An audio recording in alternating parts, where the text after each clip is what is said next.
King Charles is in Kenya for a state visit, and he didn't shy away from talking about our colonial history in his speech. Have a listen to this. There were abhorrent and unjustifiable acts of violence committed against Kenyans as they waged, as you said at the United Nations, a painful struggle for independence and sovereignty. And for that, there can be no excuse.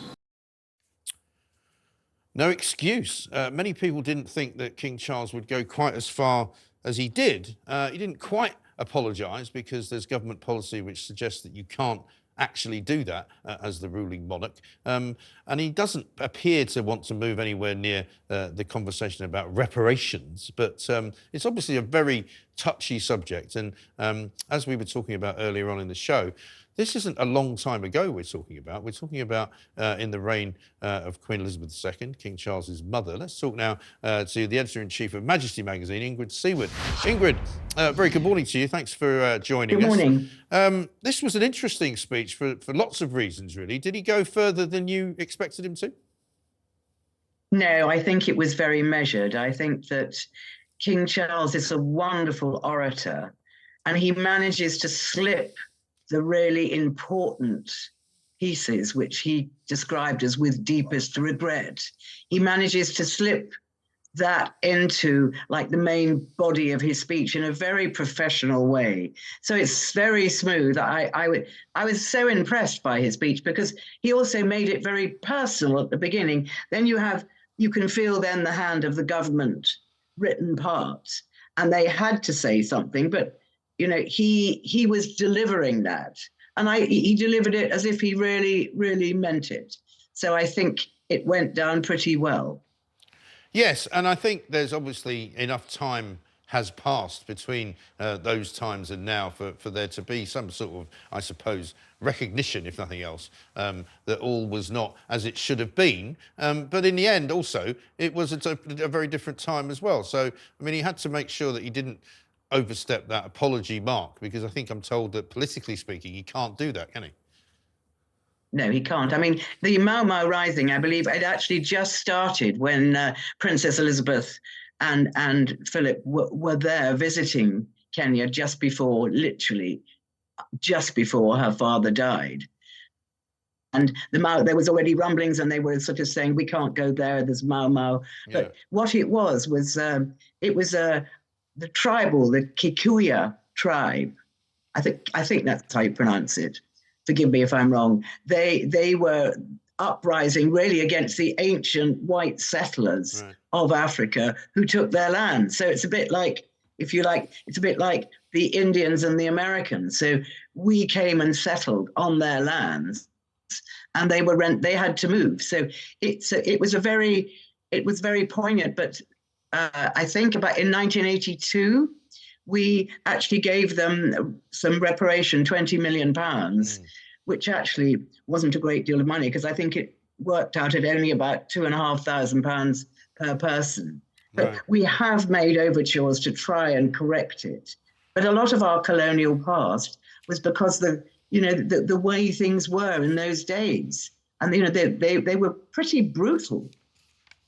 Yes, I mean, there were some pretty brutal acts carried out by all sorts of people in Africa at that particular time. It wasn't just the British Empire. There were the French who were involved in it. The Dutch were involved in it in some cases. Also, there were other African nations themselves which did some pretty terrible things to their own people.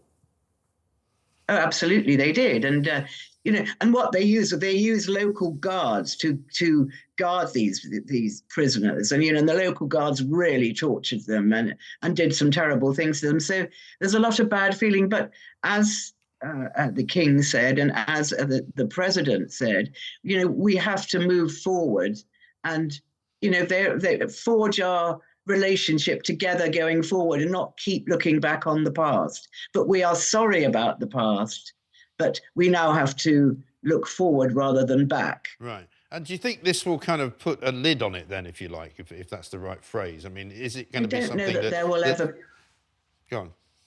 Sorry, Mike. I don't think there'll ever be a lid on it, but I think basically people today don't even remember, many people don't remember what the Mau Mau uprising was about. I mean, it's a difficult one. So they say, oh, the Mau Mau, and colonialists, and they treated these people very badly. But it's already faded in the memory of many people. Or I mean, it's certainly not taught about, I don't think, in schools anymore. No, but there is also this social justice movement now, isn't there? Particularly in parts of Western Europe and the United States, where, you know, everything that happened in the past was bad and we have to apologise for it, and it's all our fault. And British Empire was a ghastly, terrible, terrible thing.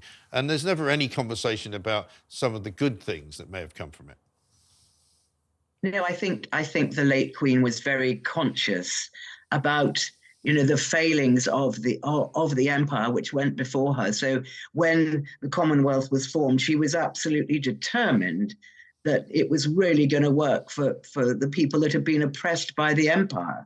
And, you know, Philip used to call it her baby. The Commonwealth really was something she was so keen to unite.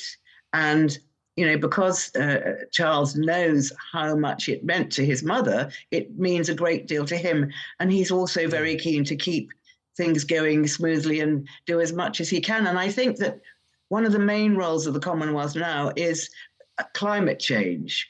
And we're all united with that. I think this morning that Charles was at the United Nations and a conference. And so I think the more we are united with the Commonwealth, the more help we are going to get as far as climate change is concerned. Yes. So that is a positive.